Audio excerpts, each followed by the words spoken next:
Imagine caminhar pelas ruas de mármore de Roma, vendo senadores reverenciados de dia e mergulhados na mais pura luxúria à noite. Atrás dos discursos sobre honra e virtude, escondiam-se orgias clandestinas, banquetes envenenados e rituais proibidos de prazer e sangue. Neste vídeo, você não vai encontrar a Roma das estátuas e dos livros escolares. Você vai atravessar as portas fechadas, espiar os segredos obscenos e entender como o império mais poderoso da Terra foi corroído de dentro para fora, pelo desejo. Prepare-se.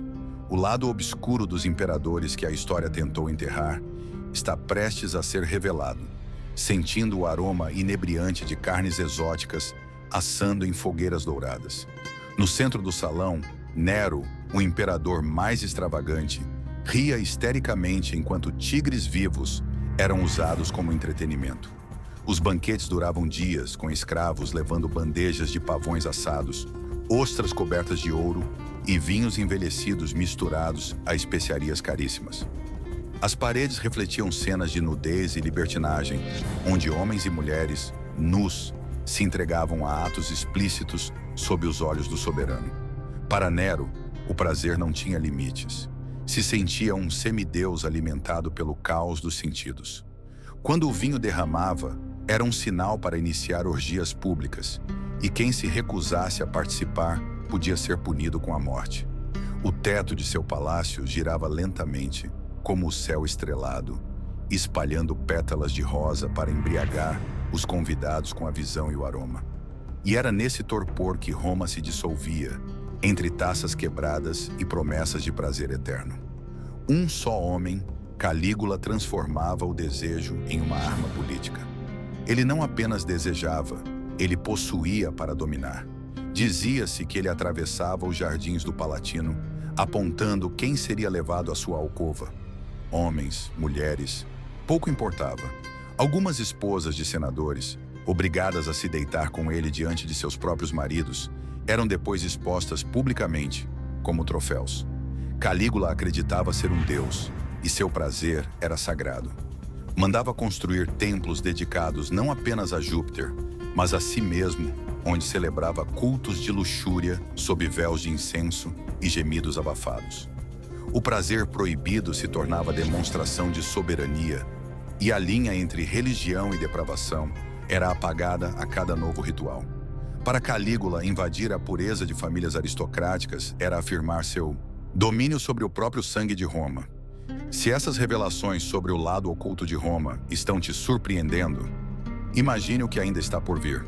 Deixe seu like agora como um sinal de que você é parte dos poucos que enxergam além da história oficial.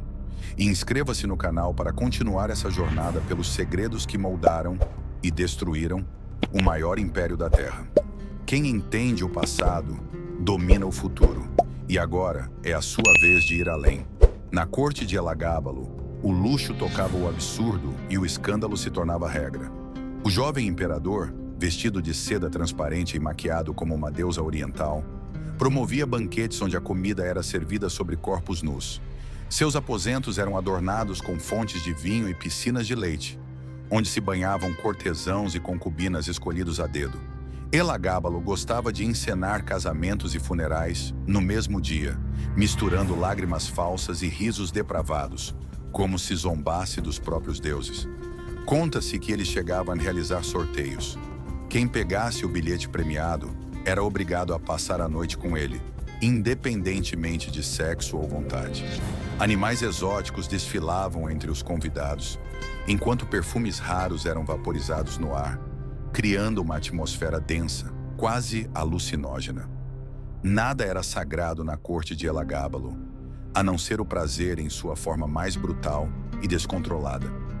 Imagine uma mulher, vestida em túnicas leves, deslizando pelas sombras dos becos mais sórdidos de Roma, onde as moedas tilintavam e as palavras se tornavam gemidos abafados.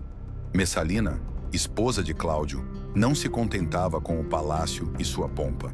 Ela descia aos bordéis, disfarçada, competindo com prostitutas para ver quem satisfazia mais homens numa só noite. Sua sede de prazer era tamanha que histórias falam dela deixando competições com centenas de homens como vitoriosa, seu corpo marcado, mas sua alma ainda insaciável. E tudo isso enquanto no Senado se decidiam os rumos do império. Messalina misturava o sexo com o poder, usando amantes como instrumentos políticos e rivais como brinquedos a serem descartados. Em Roma, sussurrava-se que desafiar Messalina era morrer, não pela espada, mas pela humilhação pública de ser vencido pela imperatriz da luxúria. Capri, um paraíso isolado do mundo. Era lá, entre falésias douradas e águas cristalinas, que Tibério erguera seu refúgio, a Vila Jovis. De longe parecia um templo ao esplendor. De perto escondia horrores sussurrados nas vielas de Roma. O imperador velho e desconfiado mergulhava em prazeres sombrios, cercado de jovens recrutados à força. Histórias falam de jogos cruéis onde crianças eram usadas para entreter o monarca em atos depravados, enquanto estátuas de deuses contemplavam a perversidade silenciosa. Festas privadas, rituais secretos, orgias mascaradas de culto divino. Para Tibério, Capri era um mundo sem regras, onde ele era tanto senhor quanto criatura dominada pelos próprios instintos mais baixos. Cada pôr do sol nas falésias era um testemunho mudo de uma Roma que morria em silêncio, sufocada pelo peso dos prazeres proibidos. Os corredores do Palácio Flaviano eram tão silenciosos quanto ameaçadores.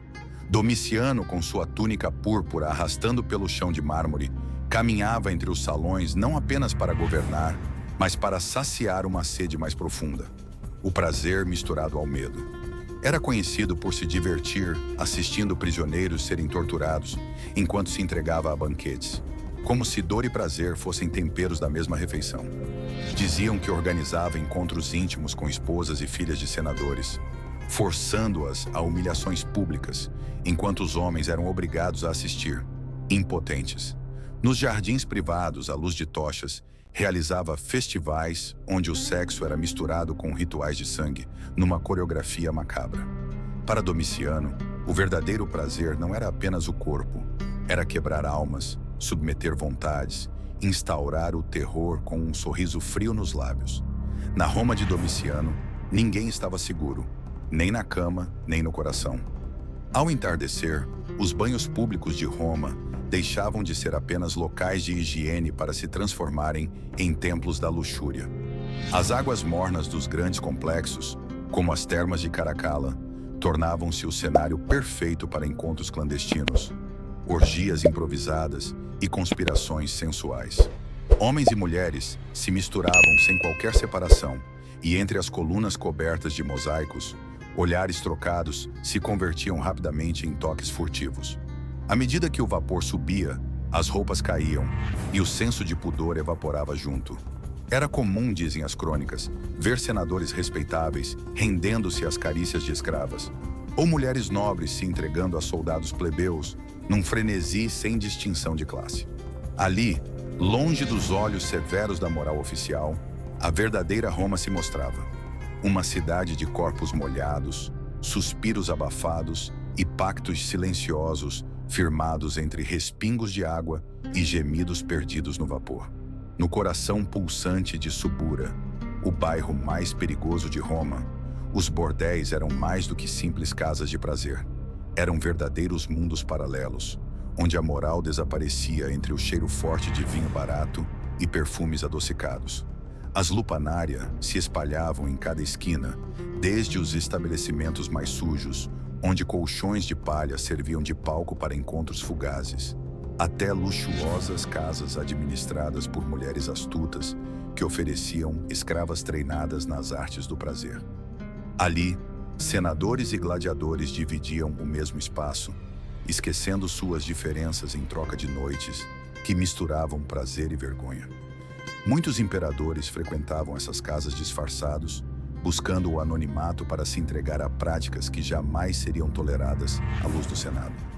Nas paredes, grafites obscenos serviam como cardápios vivos, oferecendo desde simples carícias até os mais depravados fetiches. O bordel era a verdadeira confissão de Roma, onde o desejo comandava e o império se despia de qualquer máscara de decência. Imagine uma floresta nos arredores de Roma, iluminada por tochas vacilantes, onde tambores rufam no meio da noite e corpos seminus dançam como sombras. Era nesse cenário que os cultos a Baco, deus do vinho e da embriaguez, aconteciam. Os bacanais, oficialmente proibidos depois de escândalos públicos, continuaram a existir em segredo. Era mais que um ritual religioso. Era a desculpa perfeita para a dissolução completa dos limites. Homens e mulheres, sob o efeito do vinho e de ervas alucinógenas, entregavam-se a atos de libertinagem coletiva, em celebrações que duravam dias. À medida que a embriaguez crescia, as máscaras caíam, revelando faces deformadas pelo desejo. Entre cantos e gritos, formavam-se uniões passageiras, seladas por promessas quebradas antes mesmo do nascer do sol. Para muitos, os bacanais eram a verdadeira essência de Roma. Um povo que, no fundo, nunca se contentou em ser apenas racional, mas sempre buscou se perder na loucura doce dos prazeres proibidos. Nas mansões mais ricas da Roma antiga, os jantares secretos começavam de forma elegante. Música suave, dançarinas, vinho derramado em taças de cristal. Mas bastava o soar de um sino dourado para que tudo mudasse. Máscaras eram distribuídas aos convidados. Símbolos de que, dali em diante, ninguém mais teria nome, título ou vergonha. Nessa nova identidade, senadores viravam servos, prostitutas se tornavam rainhas, e qualquer ato era permitido, desde que o rosto se mantivesse escondido. As máscaras de prata, ouro ou couro decorado escondiam não apenas a fisionomia, mas a culpa. Era comum casais trocarem de parceiros, irmãos se deitarem com irmãos sem se reconhecerem, e juramentos de lealdade serem trocados entre sussurros lascivos. O anonimato libertava o que Roma tentava esconder à luz do dia. Uma sociedade em que o desejo era mais forte do que qualquer código moral. Na sombra das máscaras, Roma mostrava seu rosto mais verdadeiro.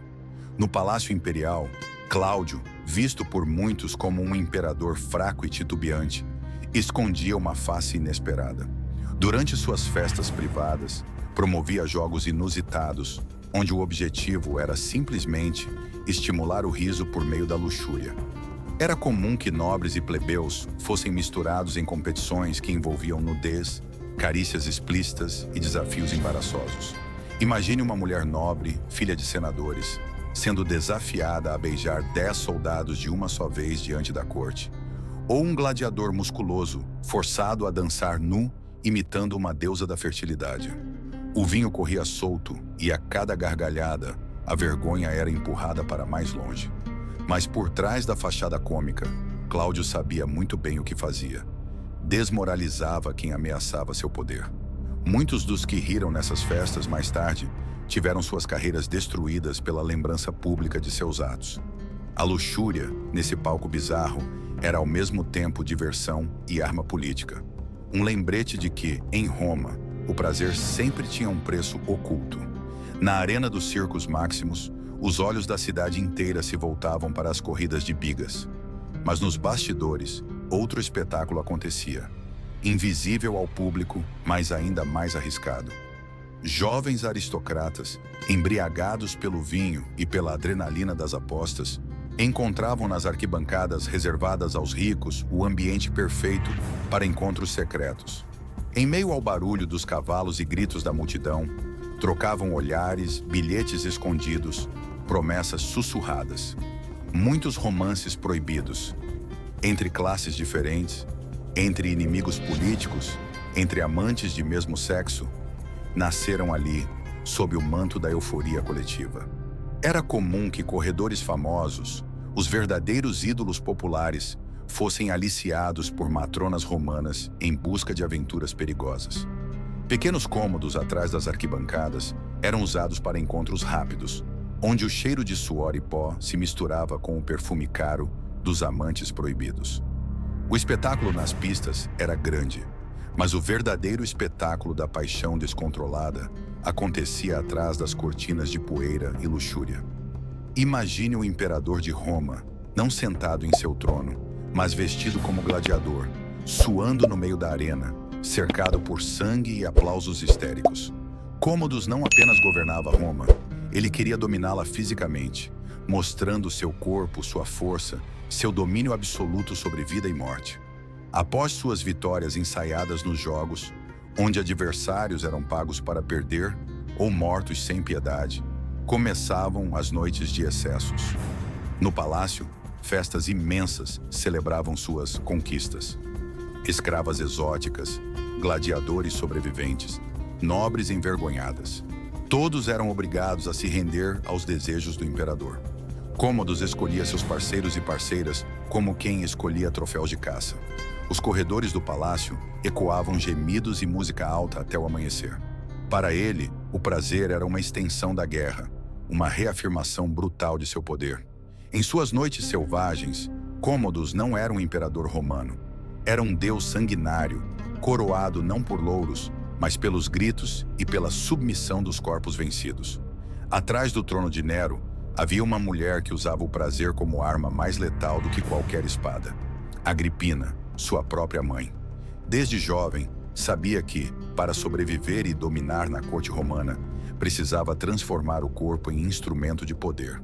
Rumores antigos dizem que ela não hesitava em usar da sedução para manipular senadores, generais e até mesmo seu próprio filho. Seus banhos privados eram lendários, regados a óleos aromáticos, onde ela recebia visitas selecionadas para sussurrar planos e oferecer promessas tentadoras. Disse que, em momentos críticos, permitia a Nero carícias incestuosas, como forma de reforçar sua influência sobre o jovem imperador. Roma inteira sussurrava sobre isso, mas ninguém ousava acusá-la abertamente. Agrippina compreendia que no império, o prazer era moeda de troca. Cada beijo, cada olhar sedutor, era uma jogada no tabuleiro mortal do poder. Sua queda seria tão dramática quanto sua ascensão, mas enquanto durou, seu domínio foi absoluto e escandalosamente sensual. Enquanto o culto oficial de Roma exigia virtudes públicas, nos templos secretos de Ísis, a deusa egípcia, desenrolavam-se rituais que misturavam fé e luxúria. Aos olhos do povo comum, eram apenas estrangeiros venerando suas tradições. Mas entre os iniciados, sabia-se que as cerimônias envolviam celebrações noturnas, onde a união carnal era parte do caminho espiritual. Vestidas com mantos translúcidos, sacerdotisas conduziam fiéis a estados de êxtase, não apenas pela música ou pela oração, mas pelo toque, pela fusão dos corpos em adoração viva. O sexo ali não era pecado, era consagração. Muitos aristocratas e até membros da família imperial secretamente buscavam essas cerimônias, atraídos pela promessa de experiências transcendentes. Entre incensos espessos e cantos hipnóticos, homens e mulheres se perdiam, não apenas uns nos outros, mas na sensação vertiginosa de pertencer a algo maior. O culto de Ísis era o refúgio para aqueles que, cansados da hipocrisia romana, procuravam a liberdade na entrega total. Corpo, alma e prazer entrelaçados no mistério proibido. Sob as abóbadas douradas dos palácios imperiais, banquetes eram mais do que festas. Eram armadilhas disfarçadas de celebração. Imagine-se entrando num salão iluminado por milhares de lamparinas, o aroma de especiarias perfumando o ar, músicas doces flutuando ao redor. A cada prato servido, javalis assados, peixes exóticos, frutas raríssimas, os convidados se entregavam à gula e à embriaguez sem pudor. Mas nem todos saíam vivos dali. Imperadores como Domiciano e Nero usavam essas festas como cenários para punições sutis. Vinhos envenenados, pratos contaminados, travesseiros sobre rostos adormecidos. Um sorriso, um brinde, um olhar, e a morte chegava invisível, tão natural quanto um suspiro de prazer. Para quem participava, o risco era aceito como parte do jogo, porque em Roma, o prazer era sempre misturado ao perigo. Cada gole podia ser o último, cada carícia a sentença de morte. E mesmo assim, ninguém deixava de comparecer, pois entre os romanos, o medo da morte era menor que o medo de ser esquecido. Nos banquetes mortais, Roma celebrava sua maior contradição: a sede infinita por vida e a atração irresistível pelo abismo. Nos becos sombrios da Roma imperial, sussurrava-se o nome de Locusta, com tanto temor quanto reverência. Conhecida como a mais habilidosa envenenadora de sua época, ela era procurada por imperatrizes, generais e até futuros imperadores, não apenas para eliminar rivais políticos, mas para solucionar problemas íntimos. Locusta dominava ervas raras, destilados mortais e poções de prazer avassalador.